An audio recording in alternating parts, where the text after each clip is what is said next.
اسی دیوار کے دائیں جانب احد کی نظر نوٹس بورڈ پہ پڑی۔ نوٹس پہ کراؤن کے نشان کے نیچے بہت سی اخباروں کی ہیڈ لائنز کاٹ کر لگائی ہوئی تھیں۔ اس میں بام بلاسٹ اور دہشت گردوں کے متعلق خبریں چھپی تھیں۔ اس کے عین نیچے احد اور عمل کی تصویر لگی تھی جس پہ ایک نمبر لکھا ہوا تھا۔ سر اس نمبر کا کیا مطلب ہو سکتا ہے؟ اس نے پوچھا۔ احد بغور اس نمبر کو دیکھ رہا تھا جیسے کچھ سمجھنے کی کوشش کر رہا ہو، پھر ایک کے بعد ایک نمبر دہرایا، کئی بار دہرایا، بہت دھیان سے بار بار دہرایا، 627384۔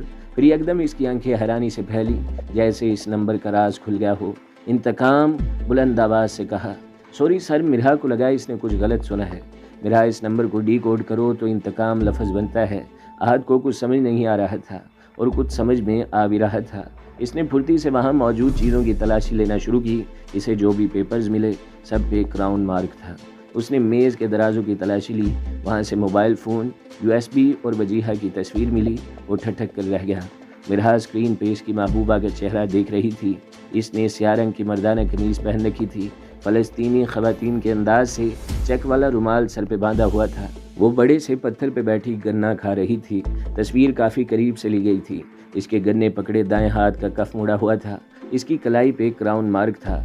ہاتھ بری طرح چونکا، آنکھیں حیرانی سے پھیلی۔ تصویر ہاتھ سے پھسل کر زمین پہ گری۔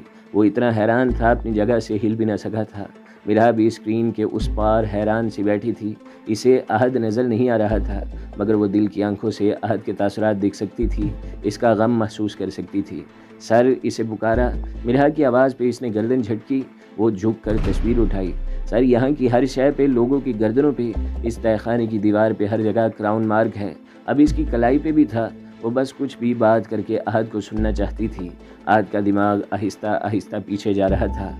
جب پہلی بار میں نے وجیہہ کی مدد کی تھی تب پرس دیتے ہوئے مجھے اس کی کلائی پہ ہلکا سا کچھ نشان نظر آیا تھا مگر میں نے کچھ خاص دھیان نہیں دیا تھا۔ پھر پین سے بنا کراؤن سکیچ اس کے والدین کی تصویر کے پیچھے بھی تھا، فیس بک کی DP پہ بھی تھا، لیکن وجیہہ کی نعش، اس نے صدمے سے کہتے ہوئے اپنا ذہن پہ زور دیا تھا۔ وجیہہ کی نعش کی کلائی پہ کوئی کراؤن مارک نہیں تھا، اس نے اسے بتایا۔ آر یو شور؟ وہ بھی حیران تھی۔ یس، اس کی کلائی پہ کوئی نشان نہیں تھا۔ اس کا مطلب وہ وجیہہ کی نعش نہیں تھی، یعنی وجیہہ زندہ ہے۔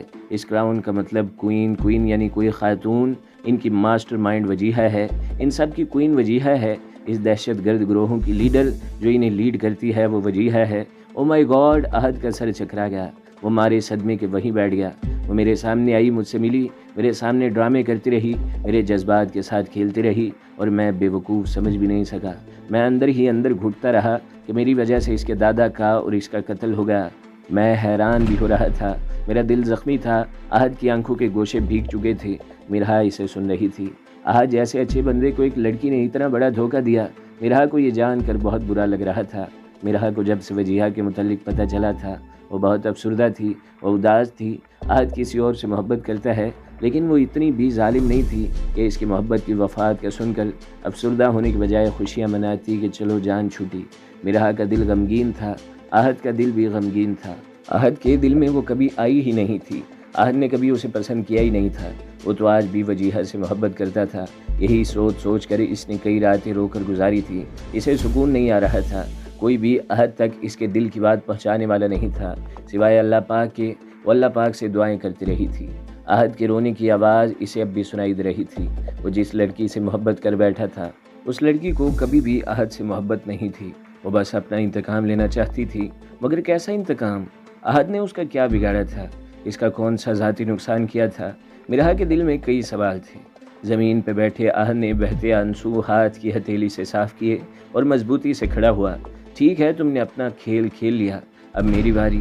کہیں سے بھی تمہیں ڈھونڈ کر نکالوں گا اور پوچھوں گا کون سا انتقام لیا ہے۔ احد نے ساری ضروری اشیاء سمیٹ کر بیگ میں ڈالی اور وہیں سے ایک بم اٹھا کر وہاں سیٹ کیا، پھر تیزی سے دوڑتے ہوئے اس عمارت سے باہر نکلا۔ وہ دوڑتے ہوئے کافی آگے آ گیا تھا جب اسے عمارت کے چیتھڑے اڑتے نظر آئے۔ وہاں جتنا بھی اسلحہ اور بارود تھا سب تباہ و برباد ہوتا نظر آ رہا تھا۔ ساری سے پہلے یہاں کوئی پہنچ جائے، آپ وہاں سے نکلیں۔ مرہا کی آواز آئی مگر وہ اسے نہیں سن رہا تھا، بس اپنا رخ دوسری طرف موڑ لیا تھا۔ سراب کی پشت پہ جو دھماکے ہو رہے ہیں یہ دور تک سنائی دیں گے، ان کے کان تیز ہیں، پلیز یہاں سے نکلیں۔ احد بنا کوئی جواب دیے تیز تیز قدموں سے چلتا پہاڑی چوٹی پہ آ کھڑا ہوا تھا۔ ان ظالموں کا ساز و سامان تباہ ہوتے دیکھ کر اس کی روح کو سکون مل رہا تھا۔ آپ سن رہے ہیں میں کیا کہہ رہی ہوں؟ میرا چیخ رہی تھی۔ تم آج میرے کانوں کے پردے پھاڑ کر ہی دم لوگی، سختی سے احد نے کہا۔ اوپ سوری، آپ گونگے کیوں بن جاتے ہیں؟ حد ادب آواز کو موٹا کر کے سختی سے کہا۔ نیلوفر سے بات ہوتی ہے آپ کی؟ یکدم اس انداز پہ بولی۔ اب نیلوفر کہاں سے یاد آ گئی۔ وہ چلتے ہوئے ڈھلان اترا اور بڑے سے تناور درخت سے پشت ٹکائے بیٹھ گیا۔ پرندوں کا غول اس کے سامنے سے گزرا۔ اس نے بیگ کھول کر سیل فون نکالا۔ یہ بٹنوں والا چھوٹا موبائل تھا۔ احد نے ان باکس کھولا لیکن وہاں کوڈ لگا تھا۔ اس نے 2-3 کوڈ لگائے مگر وہ نہیں کھلا۔ اس نے کراؤن کی سپیلنگ لگائی، کوڈ کھل گیا۔ ان باکس میں صرف ایک ہی میسیج تھا۔ اس نے میسیج کھولا، وہاں ای میل ایڈریس لکھا ہوا تھا۔ میرا اس ای میل ایڈریس کو کھولنے کی کوشش کرو۔ میرا نے پھرتی سے کی بورڈ پہ انگلیاں چلانا شروع کی۔ نیلوفر کا ای میل ایڈریس بتائیں۔ ذہن تو سارا نیلوفر پہ تھا۔ تمہارے دماغ میں نیلوفر کیوں رچ بس گئی ہے؟ میرا کے ہاتھ رکے۔ اوپ سوری، میرا مطلب اپنا مطلب اپنے پاس رکھو اور ذہن کام پہ رکھو، سختی سے اس نے ٹوکا تھا۔ جی سر، وہ سر جھکا کر کام میں لگ گئی تھی۔ سر ای میل کوڈ مانگ رہا ہے۔ احد نے پھر سے اندازے سے کوڈ بتایا مگر وہ نہیں کھلا۔ احد ذہن پہ زور دیتا سوچتے ہوئے بولا، انتقام کے جو کوڈ ڈیجٹس تھے، ہر ڈیجٹ کو ریورس کر کے اس سے پچھلا ڈیجٹ لگاؤ۔ اوکے سر، وہ ٹک ٹک ٹائپ کر رہی تھی۔ لاسٹ ڈیجٹ لکھتے ہی انٹر کیا، ای میل اکاؤنٹ کھل گیا۔ اٹس اوپن سر، لیکن ان باکس خالی ہے۔ واٹ؟ Shut up! وہ نیلگو آسمان کو دیکھ رہا تھا۔ پرندوں کے غول اڑتے پھر رہے تھے۔ سر جیسا نظر آتا ہے ویسا نہیں ہوتا، کبھی کبھی نظر بھی دھوکہ کھا جاتی ہے۔ میں اسکرین کو ہائی لائٹ کر رہی ہوں۔ میرا نے جیسے ہی ہائی لائٹ کیا وہاں بہت سے میسیجز نظر آنے لگے۔ سر یہاں تو میسیجز ہیں مگر اندر سے خالی ہیں۔ میں گوگل ڈرائیو دیکھتی ہوں۔ اس نے فوراً وہاں کلک کیا۔ کچھ وائس ریکارڈنگز نظر آئیں۔ کچھ ملا؟ اس نے کہا۔ یس سر، وائس ریکارڈنگز ہیں، 1 by 1 پلے کرو۔ میرا نے پہلا وائس نوٹ پلے کیا۔ مجھے آج کسی غریب سے محلے میں گھر دیکھنے جانا تھا مگر گاڑی خراب ہو گئی، سارا وقت اسے بنوانے میں لگ گیا۔ میرا موڈ شدید خراب ہے۔ تم لوگوں نے ابھی تک اس آفیسر کا پتہ نہیں لگایا۔ مجھے ہر حال میں اس آفیسر کا پتہ چاہیے جس نے میرے دادا غنی بابا کو گرفتار کیا ہے۔ زحاب بنت پرویز قریشی دادا کی گود میں پلی بڑھی تھی۔ پرویز قریشی اپنے وقت کا بہت بڑا دہشت گرد تھا۔ ہر طرف اس نے اپنی دہشت پھیلا رکھی تھی۔ بم بلاسٹ، لوگوں کی زمینوں پہ قبضہ کرنا، لڑکیاں اغوا کر کے انہیں فروخت کرنا، اسلحہ اور منشیات کی خرید و فروخت کرنا، ایسا کوئی کالا دھندا نہیں تھا جو یہ لوگ نہیں کرتے تھے۔ یہ سب تو اس کے نزدیک چھوٹے کام تھے۔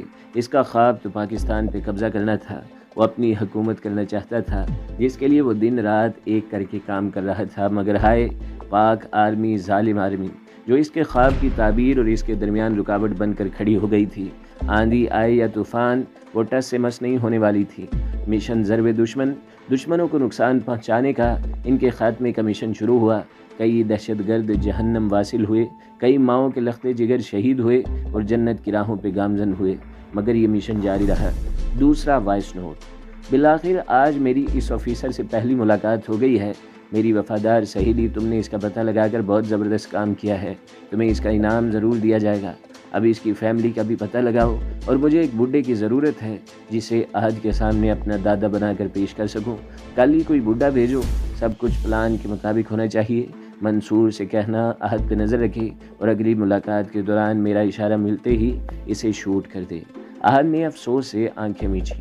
زحاب کو اپنے والد سے بے لوث محبت تھی۔ وہ اسی ماحول میں پلی بڑھی تھی اور اسی کی عادی تھی۔ اس کے والد نے اسے پستول چلانا، ہاتھوں پیروں کا استعمال کرنا خوب سکھایا تھا۔ ان درندوں کے بیچ وہ بھی ان جیسی ہی بن گئی تھی، ظالم اور برحم۔ لوگوں کا ہاتھ کاٹ دینا، گرم لوہے سے جلا دینا، زبان کاٹ دینا، قتل کر دینا، اذیت دینا، مارنا پیٹنا، تکلیف دینا، ہر کام بڑی برحمی سے اس لڑکی کو کرنا آتا تھا۔ نڈر اور بے رحم زحاب۔ تیسرا وائس نوٹ۔ آخر کس بات کے سنائپر ہو تم منصور؟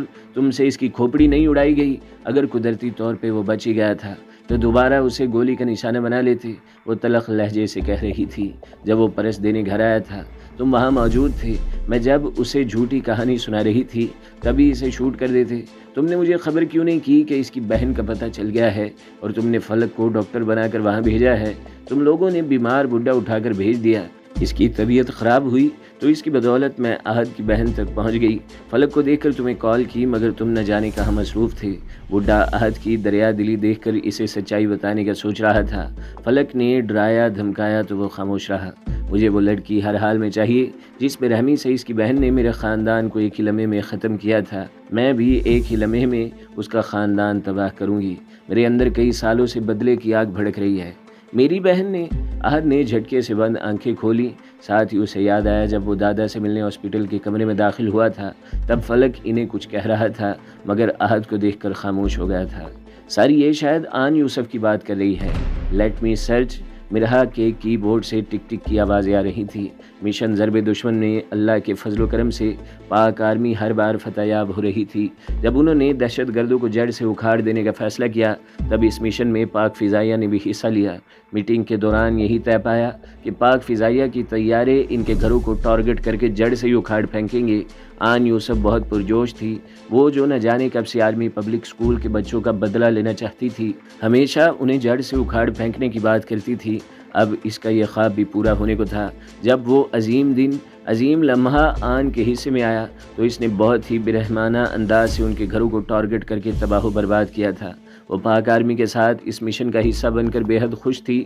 وہ لوگ اپنے مشن میں کامیاب ہو گئے تھے مگر میڈیا پہ کسی بھی پاک آرمی آفیسر یا پاک فضائیہ کے آفیسر کے نام نہیں دیے گئے تھے، اس لیے ان کے نام گمنام تھے۔ گوگل چچا نے مرحا کو کوئی معلومات فراہم نہیں کی تھی مگر مرحا تو مرحا تھی۔ اس نے پاک آرمی کے ڈیٹا بیس سے یہ معلومات حاصل کر کے احد کو بتائی تھی۔ اس کا مطلب وہ اپنے خاندان کا بدلہ لینے اور اپنے باپ کا خواب پورا کرنے آئی ہے۔ احد کے 14 طبق روشن ہوئے مگر وہ اتنے وقت بعد کیوں آئی؟ اب یہ سوچ پریشان کر رہی تھی۔ چوتھا وائس نوٹ۔ آج میں گھر آئی تو بڈھا مرا پڑا تھا۔ منصور نے بتایا وہ احد کو سچ بتانے کے لیے کال کر رہا تھا، اس لیے منصور نے اسے اوپر پہنچا دیا۔ بے رحمی سے وہ ہنس رہی تھی۔ منصور نے گھر میں توڑ پھوڑ بھی کر دی تاکہ احد کو شک نہ ہو اور میں اچھی اداکاری کر سکوں۔ منصور کو میں نے بھیجا تھا تاکہ وہ احد کو راستے میں شوٹ کر دے مگر منصور نالائق کا نشانہ چونک گیا۔ گولی اس کے بازو میں لگی تھی۔ اس بڈھے کا قتل دکھا کر میں نے خوب رونا مچایا تاکہ مجھے بیچاری سمجھ کر اپنے گھر لے جائے، لیکن نہیں، احد بہت پکا ہے، آسانی سے کسی کو اپنے گھر کا راستہ نہیں دکھاتا، نہ کسی پہ یقین کرتا ہے۔ میں نے بہت محنت سے بیچاری شریف رحم دل لڑکی بن کر اسے شیشے میں اتارا ہے۔ ابھی اس کو مجھ سے محبت ہو گئی ہے، میرے عشق میں اندھا ہو گیا ہے، لیکن مجھے اس سے نفرت ہے۔ میرا غصے سے دماغ پھٹ رہا ہے۔ اس نے میرے غنی دادا کو زہر دے کر مار دیا اور میں کچھ بھی نہیں کر پائی۔ میں نے بڈھے کے قتل کا ڈرامہ اس لیے رچایا تھا تاکہ اس کو اپنے ہاتھوں سے مار سکوں۔ جب وہ میرے سامنے بے ہوش ہو کر گر گیا تھا میں اسے مارنے والی تھی، اسی وقت پولیس آ ٹپکی۔ پولیس کو اطلاع کیسے ملی؟ میرا دماغ خراب ہو رہا ہے بختیور، میں کچھ دنوں کے لیے وہاں آ رہی ہوں۔ زہاب کے خاندان کا کوئی بھی فرد زندہ نہیں بچا تھا سوائے زہاب اور غنی بابا کے۔ وہ ان دنوں کسی اور ٹھکانے پہ تھا۔ پرویز نے اپنے باپ کو سختی سے تاکید کی تھی وہ زہاب کو اپنے پاس رکھے، اگر انہیں کچھ ہو جائے تو زہاب ان کے پیچھے زندہ ہے ان کا انتقام لینے کے لیے۔ پرویز کی موت کے بعد غنی بابا کو ان کی تنظیم کا لیڈر بنا دیا گیا، لیکن صرف دنیا کے سامنے۔ غنی نے زہاب کو کچھ سال تربیت دی، اسے ذہنی اور جسمانی طور پہ چٹان کی طرح مضبوط بنایا۔ پھر سے لوگ جمع کیے اور اس بار پہلے سے بھی زیادہ طاقتور بن کر اس ملک پہ حکومت کرنے آئے۔ زہاب ذہین تھی، خوبصورت بھی تھی، اسے جدید ٹیکنالوجی کا استعمال بھی خوب آتا تھا۔ اب وہ اس تنظیم کی کوئین تھی، ان کی مالکن، ان کی لیڈر، جس کی بات ہر ایک کو آنکھ بند کر کے ماننی تھی۔ اگر کوئی دھوکہ دینے کی کوشش کرتا یا کسی بات سے انکاری ہوتا وہ بس ایک بٹن دباتی اور اگلا اس دنیا سے رخصت ہو جاتا۔ اب آپ لوگ سوچ رہے ہوں گے ایک بٹن دبانے سے کوئی کیسے رخصت ہو سکتا ہے؟ فی الحال سوچتے رہیں۔ 5واں وائس۔ بختاور تمہیں پتہ ہے وہ میرے پلان کے مطابق میری محبت میں کافی آگے تک نکل گیا ہے۔ اس نے 2-3 بار کال کی، میں نے اٹھائی نہیں، وہ مجھ سے بات کرنے کے لیے بے چین ہے، بیچارہ۔ اب تمہیں پتہ ہے میں کیا کروں گی؟ اس کی زندگی میں زندگی بن کر زندگی سے زندگی ہی چھین لوں گی۔ اب جب وہ اپنی محبت کی ناش جلے ہوئے چہرے کے ساتھ دیکھے گا وہ صدمے سے پاگل ضرور ہو جائے گا۔ جب وہ ناش کے پاس بیٹھا رو رہا ہوگا منصور سے کہنا گھر کی پشت سے اس گھر کو آگ لگا دے۔ اس کے بعد اس کے بہن اور والدین کی باری آئے گی، انہیں برباد کر کے مجھے بہت سکون ملے گا، وہ اطمینان سے کہتی ہنس دی تھی۔ تو دوستو اگلی قسط سننے کے لیے ہمارے چینل کو ضرور سبسکرائب کریں، ویڈیو کو لائک کریں اور بیل کے آئیکن پر بھی کلک کر دیں تاکہ ہر جو آنے والی ویڈیوز ہیں وہ آپ کو سب سے پہلے ملتی رہیں۔